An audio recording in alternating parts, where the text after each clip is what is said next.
Hello student, Rahul commerce education में आपका स्वागत है। एक नए टॉपिक के साथ difference between expenditure and saving.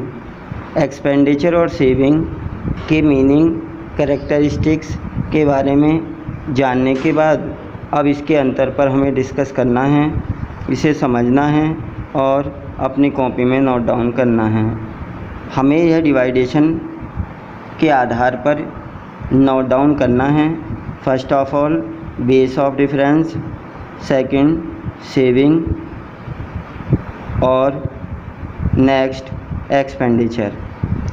सुविधा की दृष्टि से इसे अलग अलग इंडिकेट किया गया है, अलग अलग रूप से आपको समझाया गया है। तो फर्स्ट ऑफ ऑल हम सेविंग के बेस पर डिफरेंस को पढ़ेंगे।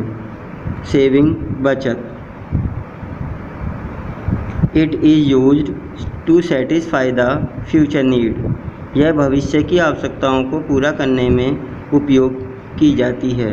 बचत का उपयोग वर्तमान समय की आवश्यकताओं को पूरा करने में नहीं किया जाता, इसका उपयोग भविष्य की आवश्यकताओं को पूरा करने में किया जाता है। नेक्स्ट हमारा है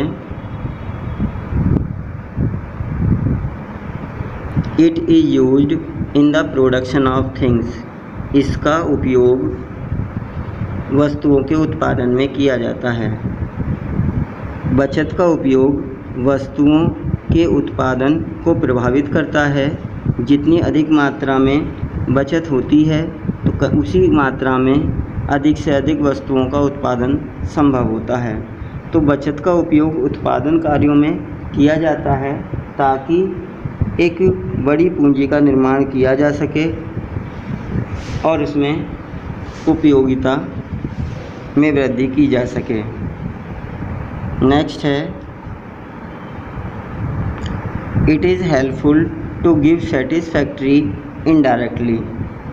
यह अप्रत्यक्ष रूप से संतुष्टि प्रदान करती है। अप्रत्यक्ष रूप से संतुष्टि प्रदान करने से तात्पर्य है यह वर्तमान संतुष्टि प्रदान नहीं करती है, यह भविष्य की आवश्यकताओं को पूरा करके उन्हें भविष्य में संतुष्टि प्रदान करती है।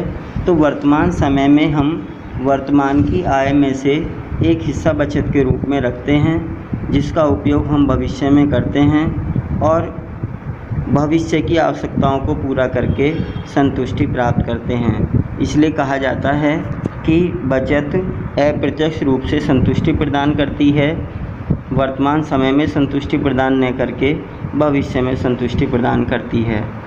नेक्स्ट है it is helpful to increase the income. आय की वृद्धि में सहायक। जैसे जैसे बचत की मात्रा बढ़ती जाती है वैसे वैसे ही आय में वृद्धि होती है और वह एक बड़ी पूंजी का रूप ले लेती है। जैसे कि हम एक उदाहरण के द्वारा समझते हैं कि यदि किसी व्यक्ति द्वारा 500 रुपये हर माह जमा किए जाते हैं और यह प्रक्रिया उसने 5 वर्षों तक की है, तो यह 500 रुपये 5 वर्षों में कितनी राशि बन जाएंगे वो हमें समझना है। एक साल में 12 महीने। इस प्रकार एक वर्ष में एक व्यक्ति द्वारा 6000 रुपये बचत के रूप में रखे गए। 5 वर्ष में 30,000 रुपये उसने बचत के रूप में रखे। इस प्रकार 500 रुपये की राशि 5 वर्ष बाद 30,000 रुपये की राशि में कन्वर्ट हो जाती है और कहीं ना कहीं उस राशि का उपयोग भविष्य में आने वाली बड़ी आवश्यकताओं को पूरा करने में किया जा सकता है। इसलिए हम कहते हैं कि यह व्यक्ति की आय की वृद्धि में सहायक होती है। जैसा कुछ अर्थशास्त्रियों ने कुछ पंक्तियों द्वारा भी इसे इंडिकेट किया है। एक अर्थशास्त्री का कहना था कि बूंद बूंद से सागर भरता, घड़ों से सागर न भरता। छोटी छोटी बूंदें एक सागर को भर देती हैं, जबकि घड़ों से उस सागर को भर पाना संभव नहीं होता। इसलिए छोटी छोटी बचत कहीं ना कहीं एक बड़ी पूंजी का रूप ले लेती हैं। नेक्स्ट है saving is done by an intelligent person. बचत एक बुद्धिमान व्यक्ति द्वारा की जाती है। बुद्धिमान व्यक्ति से तात्पर्य एक ऐसे व्यक्ति से है जिसके अंदर दूरदर्शिता है। दूरदर्शिता का मतलब होता है दूर की सोचने वाला।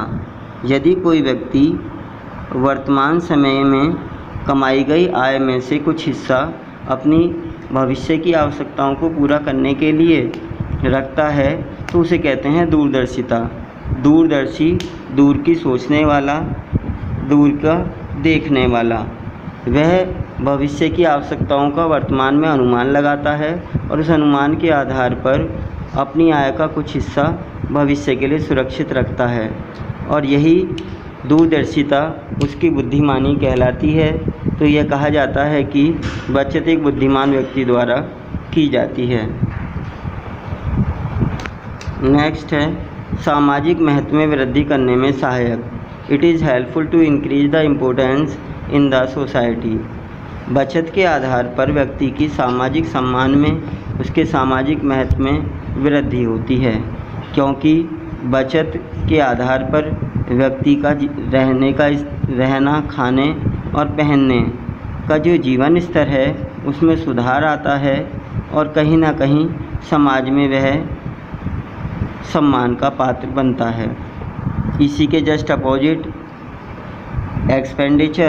एक्सपेंडिचर के बारे में हमें पढ़ना है। वह first of all it is use to satisfy the present need. इसका उपयोग वर्तमान आवश्यकताओं को पूरा करने में किया जाता है। व्यय का उपयोग वर्तमान आवश्यकताओं को पूरा करने में किया जाता है, जबकि बचत का उपयोग भविष्य की आवश्यकताओं को पूरा करने में किया जाता है। Next, it is used in complete the need of a person. इसका उपयोग व्यक्तिगत आवश्यकताओं को पूरा करने में किया जाता है। जो व्यक्ति की स्वयं की आवश्यकताएं हैं उनको पूरा करने में हम व्यय का उपयोग करते हैं, जबकि बचत का उपयोग हम उत्पादन कार्यों में करते हैं। Next, it is helpful to give satisfactory directly. यह प्रत्यक्ष संतुष्टि प्रदान करती है। प्रत्यक्ष संतुष्टि से तात्पर्य है कि यह वर्तमान आवश्यकताओं को पूरा करके एक व्यक्ति को प्रत्यक्ष रूप से संतुष्ट करती है, जबकि बचत भविष्य की आवश्यकताओं को पूरा करने के उद्देश्य से सुरक्षित रखी जाती है और वह अप्रत्यक्ष संतुष्टि प्रदान करती है। It is decrease the income.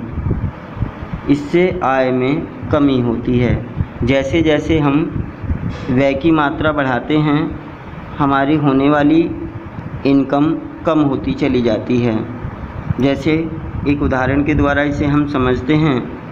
6,000 रुपये यदि हमारे पास सुरक्षित रखे हैं, भविष्य की आवश्यकताओं के लिए रखे हैं, और यदि उनमें से हम 500 रुपये हर माह खर्च करते चलें अपनी वर्तमान आवश्यकताओं को पूरा करने के लिए, तो इस प्रकार वह आय जो हमारी इनकम है वो धीरे धीरे घटती चली जाती है। इस प्रकार आय में कमी होती है। एक्सपेंडिचर इज डन बाय ए फूल। वह मूर्ख व्यक्ति द्वारा किए जाते हैं। जैसा कि हमने सेविंग के बारे में पढ़ा था कि जो बचत है वो एक बुद्धिमान व्यक्ति द्वारा की जाती है, और इसमें लिखा है कि वह एक मूर्ख व्यक्ति द्वारा किए जाते हैं। तो मूर्ख से तात्पर्य एक ऐसे व्यक्ति से है जिसमें दूरदर्शिता का अभाव है, जो अपनी वर्तमान आय को वर्तमान में ही समाप्त कर देता है, भविष्य के लिए कोई भी हिस्सा बचा कर नहीं रखता, दूर के बारे में नहीं सोचता कि भविष्य में उसे धन की आवश्यकता होनी है जिसकी पूर्ति वह एक साथ नहीं कर सकता। तो ऐसे व्यक्ति को मूर्ख की संज्ञा दी गई है। नेक्स्ट है, it is decrease the importance in the society. इससे सामाजिक सम्मान में कमी आती है। निरंतर व्यय होने से, निरंतर खर्च किए जाने से व्यक्ति की सामाजिक सम्मान में कमी आती है, उसके सामाजिक सम्मान में कमी आती है। तो दोस्तों, इस प्रकार हमने व्यय और आय के अंतर के बारे में पढ़ा और समझा। यदि आपको मेरा प्रयास अच्छा लगा हो तो ऐसी वीडियो भविष्य में देखने के लिए चैनल को सब्सक्राइब करें, वीडियो को लाइक करें तथा ज़्यादा से ज़्यादा अपने दोस्तों में शेयर करें। धन्यवाद।